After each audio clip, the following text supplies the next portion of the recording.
जय भारत के साथ स्वागत है आप सभी का आपके अपने news channel the CNN news 24/7 पर। तो हेलो दोस्तों, आज तारीख हो चुकी है 19 अगस्त 2021 और दिन हो चुका है गुरुवार। तो मॉर्निंग हेडलाइंस में जानेंगे ब्रेकिंग न्यूज़ और देश और दुनिया के अपडेटेड न्यूज़ वीडियो में महत्वपूर्ण है सारी खबरें। तो देखते हैं क्या है आज के समाचार में। तो आज के समाचार में है अफगानी स्टूडेंट्स की भारत सरकार को गुहार, बचाए हमारी इज्जत और जान। पूर्वी मध्य प्रदेश और अहमदाबाद में जोरदार बारिश की खबर आ रही है। वही बात करें स्पोर्ट्स की तो वर्ल्ड एथलेटिक्स अंडर 20 में भारत को कांस्य पदक हासिल हुआ है। वही हरियाणा से खबर आ रही है, हरियाणा के पूर्व मुख्यमंत्री ओम प्रकाश चौटाला ने बोर्ड की एग्जाम दी है। तो काफ़ी महत्वपूर्ण है सारी की सारी खबरें आपके लिए। तो बढ़ते हैं पहली खबर की ओर, साथ ही में जानेंगे सर्राफा बाजार की चाल और मौसम का हाल क्या है न्यूज़ में जानते हैं। पहली खबर, देश छोड़ने के बाद वीडियो जारी कर अशरफ गनी ने कहा काबुल में रहता तो कत्लेआम मच जाता। जहाँ दोस्तों पहली खबर अफगानिस्तान से आ रही है। अफगानिस्तान के जो राष्ट्रपति थे देश छोड़कर भाग गए थे, उन्होंने बाद में वीडियो जारी करके देश को संबोधित किया है। अफगानिस्तान के राष्ट्रपति अशरफ गनी ने देश छोड़ने के बाद पहली बार दुनिया के सामने आकर बयान दिया है। वीडियो जारी कर उन्होंने बयान दिया। संयुक्त अरब अमीरात से अपने राष्ट्र को संबोधित करते हुए उन्होंने कहा कि मैं काबुल में रहता तो कत्लेआम मच जाता। सुरक्षा कारणों की वजह से अफगानिस्तान से दूर हूँ।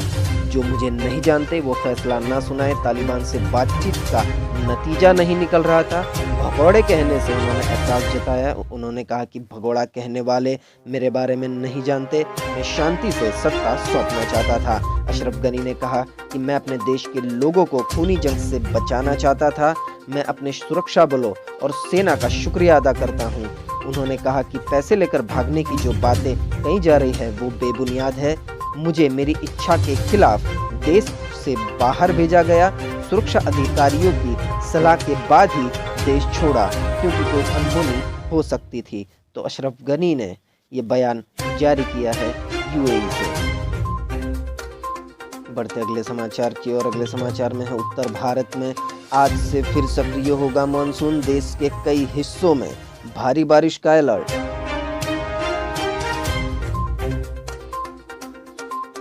करीब 2 सप्ताह के अंतराल के बाद दक्षिण पश्चिम मानसून उत्तर भारत में 19 अगस्त से फिर से सक्रिय हो जाएगा। मौसम विभाग ने बुधवार को अलर्ट जारी करते हुए कहा था कि पूर्वी उत्तर प्रदेश और उत्तराखंड में 19 से 21 अगस्त के बीच छिटपुट और कहीं कहीं भारी बारिश होने का अनुमान है। हिमाचल प्रदेश, हरियाणा, चंडीगढ़, दिल्ली और पश्चिमी उत्तर प्रदेश में 20-21 अगस्त को बारिश हो सकती है। इतना ही नहीं, 19 और 20 अगस्त को उत्तराखंड में कहीं कहीं भारी वर्षा भी हो सकती है। वहीं बिहार में भी 20 से 22 अगस्त को वर्षा का अनुमान जताया गया है। देखते अगली अपडेट में है उत्तर प्रदेश में 1 सितंबर से खुलेंगे कक्षा 1 से 5 तक के सभी स्कूल। आदेश हो चुका है जारी।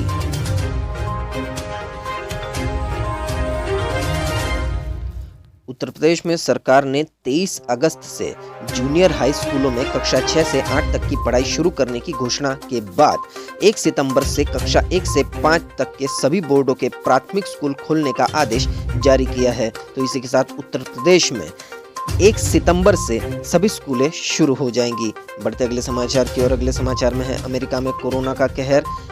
1017 की मौत, ब्राजील में 1106 और रूस में 799 की गई जान। दुनिया के तमाम मुल्कों में कोरोना के डेल्टा वेरिएंट ने कहर बरपा रखा है। अमेरिका में कोरोना संक्रमण से मरने वालों का आंकड़ा तेजी से बढ़ रहा है। यहाँ 4 माह बाद एक दिन में मरने वालों की संख्या 1000 के पार हो गई। रूस में भी कोरोना से मरने वालों की संख्या कम नहीं हो रही है। रूस में बीते 24 घंटों में 799 लोगों की मौत हो गई है। न्यूजीलैंड में नए संक्रमितों के मिलने का सिलसिला जारी है। ब्राजील में एक दिन में महामारी से 1000 से ज्यादा लोगों की मौत हो चुकी है। आपको बता दें कि अमेरिका में कोरोना का डेल्टा वेरिएंट उन स्थानों पर ज्यादा घातक हो रहा है जहां वैक्सीनेशन लगाने की गति कम है। पिछले महीनों में अमेरिका में हर रोज मरने वालों का आंकड़ा औसतन 769 था, जो अब बढ़ गया है। समाचार एजेंसी राइटर के मुताबिक पिछले 24 घंटों के दौरान अमेरिका में एक दिन में कोरोना से 1017 लोगों की मौत हो चुकी है। तो अभी भी अमेरिका में डेल्टा वेरिएंट का खतरा टला नहीं है, ऊपर से दिन ब दिन केसेस बढ़ रहे हैं। बढ़ते अगली खबर की और अगली खबर में है सीजेआई एनवी रमन्ना बोले बाहरी दबाव से प्रभावित न हो जज, फैसलों में नहीं दिखना चाहिए पूर्वाग्रह। Chief justice of India N V Ramana ने यह बयान दिया है कि फैसला देते समय कई बार न्यायाधीश नैतिकता और नियम कानूनों की दुविधा में फंस जाते हैं। ऐसे समय उन्हें नैतिक साहस की जरूरत होती है जो कई लोगों को नाराज कर सकती है। यह बात भारत के मुख्य न्यायाधीश एनवी रमन्ना ने बुधवार को कही। समाचार एजेंसी पीटीआई के मुताबिक उन्होंने जोर देकर कहा कि जजों को किसी भी कीमत पर बाहरी दबाव से प्रभावित नहीं होना चाहिए। फैसला देते समय निष्पक्षता बरतना आसान नहीं होता है, लेकिन एक न्यायाधीश को पूर्वाग्रहों से दूर रहने का हर संभव प्रयास करना चाहिए। सुप्रीम कोर्ट में बार एसोसिएशन द्वारा आयोजित जस्टिस नवनीत सिन्हा के विदाई समारोह में बोलते हुए सीजेआई ने कहा कि नवीन सिन्हा के इस विदाई समारोह में फैसला लेने की प्रक्रिया ज्ञान और कानून के सिद्धांत से परे है, ऐसा उन्होंने वहां बयान दिया। इसके लिए नैतिक साहस की जरूरत होती है जो कई लोगों को नाराज कर सकती है। ऐसे में न्यायाधीशों के लिए आवश्यक है कि वे बाहरी दबावों से प्रभावित न हो और निष्पक्ष फैसला दे। बढ़ते अगले समाचार की और अगले समाचार में है अफगान में अभिव्यक्ति की स्वतंत्रता को अवरुद्ध करने वाले कंटेंट ब्लॉक करने पर फेसबुक पर भड़का तालिबान। तालिबान ने अफगानिस्तान में अभिव्यक्ति की स्वतंत्रता को अवरुद्ध करने के लिए इंटरनेट मीडिया कंपनी फेसबुक की आलोचना की है। आतंकी संगठन का प्रवक्ता फेसबुक और व्हाट्सएप के प्लेटफॉर्म से उससे जुड़ा कंटेंट ब्लॉक करने पर प्रतिक्रिया व्यक्त कर रहा था, क्योंकि आपको बता दें कि तालिबान ने हिंसा और लूटपाट की शिकायतें सुनने के लिए एक व्हाट्सएप हॉटलाइन शुरू किया था। अभिव्यक्ति की स्वतंत्रता के बारे में एक सवाल का जवाब देते हुए तालिबान के प्रवक्ता ने कहा कि यह सवाल उन लोगों से पूछा जाना चाहिए जो इसके ठेकेदार होने का दावा करते हैं। यह सवाल फेसबुक से पूछा जाना चाहिए। फाइनेंशियल टाइम्स के अनुसार फेसबुक के उस व्हाट्सएप हॉटलाइन को भी बंद कर दिया है जिसे तालिबान ने हिंसा और लूटपाट की शिकायतें सुनने के लिए शुरू किया था। फेसबुक ने कहा कि कंटेंट पर नजर रखने के लिए विशेषज्ञों की टीम काम करती है। बढ़ते अगले समाचार की और अगले समाचार में है सुप्रीम कोर्ट ने कहा कौन सी सरकार सीबीआई जांच की इजाजत देगी जहां के गृह मंत्री पर ही आरोप हो। सुप्रीम कोर्ट ने महाराष्ट्र सरकार की याचिका खारिज करते हुए दो टूक कहा सीबीआई को भी पहलुओं और आरोपों की जांच करनी चाहिए, हम उसे सीमित नहीं कर सकते। ऐसा करना संवैधानिक अदालत की शक्ति को कम करना होगा। दरअसल राजनीतिक हितों को देखते हुए सीबीआई को अपने राज्य में जांच की इजाजत न देने वाली महाराष्ट्र सरकार को सुप्रीम कोर्ट ने आईना दिखाया है। पूर्व गृह मंत्री अनिल देशमुख के कार्यकाल में पुलिस अधिकारियों की ट्रांसफर पोस्टिंग की सीबीआई जांच के बॉम्बे हाईकोर्ट के आदेश का विरोध कर रही महाराष्ट्र सरकार से सुप्रीम कोर्ट ने कहा कि कौन सी सरकार सीबीआई जांच के आदेश देगी जब उसका अपना ही गृह मंत्री या मंत्री आरोपी हो। सुप्रीम कोर्ट ने हाईकोर्ट के आदेश में दखल देने से इनकार किया। सीबीआई को सभी पहलुओं और आरोपों की जांच करनी चाहिए, ये भी कहा सुप्रीम कोर्ट ने। सुप्रीम कोर्ट ने महाराष्ट्र सरकार की याचिका खारिज करते हुए दो टूक दिया और कहा कि सीबीआई को सभी पहलुओं और आरोपों की जांच करनी चाहिए, हम उसे सीमित नहीं कर सकते। ऐसा करना संवैधानिक अदालत की शक्ति को कम करना होगा। तो बहुत ही अच्छा बयान दिया है सुप्रीम कोर्ट ने। बढ़ते अगली खबर की और अगली खबर में है तालिबान के खिलाफ खड़े हुए लोगों ने आतंकियों के झंडे को उखाड़ फेंका, देश का राष्ट्रीय ध्वज फहराया। अफगानिस्तान की सत्ता पर जबरन कब्जा जमाने वाले तालिबान के खिलाफ लोग खड़े होने लगे हैं। जलालाबाद में बुधवार को लोगों ने एक चौराहे पर लगे तालिबान के झंडे को उखाड़ फेंका, अफगानिस्तान के राष्ट्रीय ध्वज को लगाया और आतंकी संगठन के खिलाफ प्रदर्शन किया। विरोध प्रदर्शन को दबाने के लिए तालिबान के आतंकियों ने फायरिंग की, जिसमें 3 लोगों की मौत हो गई और कई लोग घायल हो गए। काबुल एयरपोर्ट पर तालिबान ने लोगों पर फायरिंग की और चाबुक एवं लाठियों से बुरी तरह पीटा। इसी के साथ ही तालिबान का असली चेहरा भी दुनिया के सामने आया कि तालिबान एक बहुत ही क्रूर आतंकी संगठन है। बढ़ते अगली इंटरनेशनल खबर पर। अगली खबर में है ब्रिटेन के पीएम बोरिस जॉनसन ने इमरान को किया फोन, कहा तालिबान को एक तरफा समर्थन ना दे पाकिस्तान। अफगानिस्तान संकट के दौरान अमेरिका के राष्ट्रपति जो बाइडेन का फोन तो इमरान के पास नहीं आया, लेकिन अब ब्रिटेन के प्रधानमंत्री बोरिस जॉनसन ने पाकिस्तानी प्रधानमंत्री को फोन करके ये साफ कर दिया है कि वह तालिबान शासन को एक तरफा मान्यता का विचार त्याग दे। कहीं न कहीं राष्ट्रपति बोरिस जॉनसन ने अमेरिकी प्रधानमंत्री इमरान खान को फोन करके साफ साफ शब्दों में ये बात कही है कि आप तालिबान का समर्थन ना करें। बढ़ते अगली खबर की ओर। अगली खबर में है, भारत में पढ़ रहे अफगानिस्तान के छात्रों को अपने देश में बदले हालात की चिंता, मोदी सरकार से लगाई इन छात्रों ने गुहार।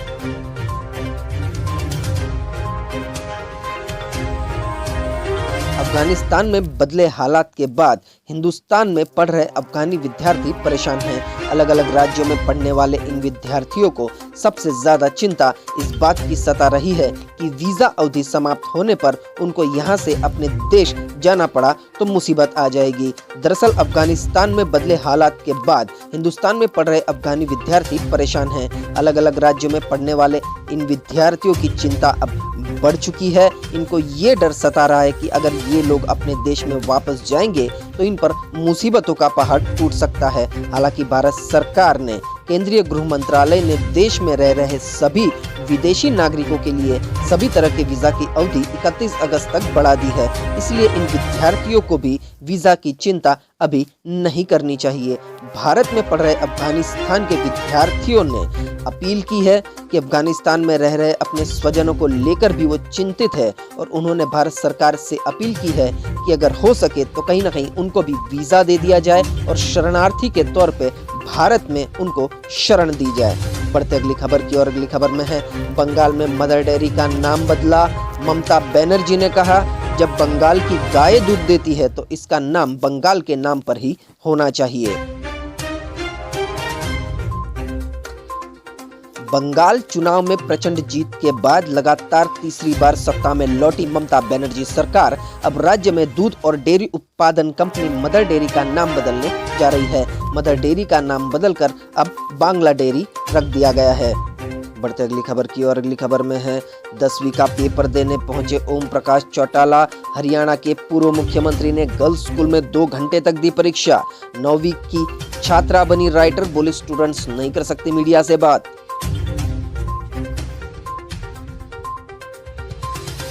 हरियाणा के पूर्व मुख्यमंत्री ओम प्रकाश चौटाला ने बुधवार को 10वीं का अंग्रेजी का पेपर दिया। 86 साल के चौटाला सिरसा के आर्य गर्ल्स स्कूल पहुंचे और दोपहर 2 बजे से 4:30 बजे तक एक छात्र बनकर कमरा नंबर 13 में बैठकर परीक्षा दी। 9वीं क्लास की एक छात्रा ने परीक्षा देने में उनकी मदद की। शिक्षा विभाग ने नियम के मुताबिक लड़की को बतौर राइटर उन्हें उपलब्ध कराया था। जब वो स्कूल पहुंचे तो मीडिया कर्मियों ने उन्हें घेर लिया। पत्रकारों ने परीक्षा के बारे में पूछा तो उन्होंने सिर्फ इतना कहा कि आज मैं एक स्टूडेंट हूँ और स्टूडेंट मीडिया से बात नहीं करते। चौटाला ने 10वीं कक्षा की पूरक परीक्षा में अंग्रेजी का पेपर देने के लिए आर्य कन्या स्कूल में परीक्षा केंद्र पर 1:45 पर वो पहुंच गए थे। चौटाला को सेंटर पर छोड़ने के बाद उनकी गाड़ी वहां से चली गई थी, लेकिन सुरक्षाकर्मी सेंटर के आसपास मौजूद रहे। पेपर खत्म होने के समय 4:30 से पहले ही चौटाला पेपर कंप्लीट करके मुस्कुराते हुए सेंटर से निकले और गाड़ी में बैठकर चले गए। तो बढ़ते अगली खबर की ओर। अगली खबर में है, वर्ल्ड एथलीट अंडर 20 चैंपियनशिप में भारत ने जीता कांस्य पदक। पहली बार इस इवेंट में उतरी थी भारतीय टीम। भास्कर की अपडेट्स के मुताबिक ये खबर आ रही है। तो भारत की 400 मीटर की मिक्स्ड रिले टीम ने वर्ल्ड एथलेटिक्स अंडर 20 चैंपियनशिप में ब्रॉन्ज मेडल जीत लिया है। यह मुकाबला केन्या की राजधानी नैरोबी में बुधवार को हुआ था। भारतीय टीम में भारत के श्रीधर, प्रिया, मोहन, समी और कपिल भी शामिल थे। कंपटीशन में पहले स्थान पर नाइजीरिया की टीम रही, वही दूसरे नंबर पर पोलैंड ने कब्जा किया।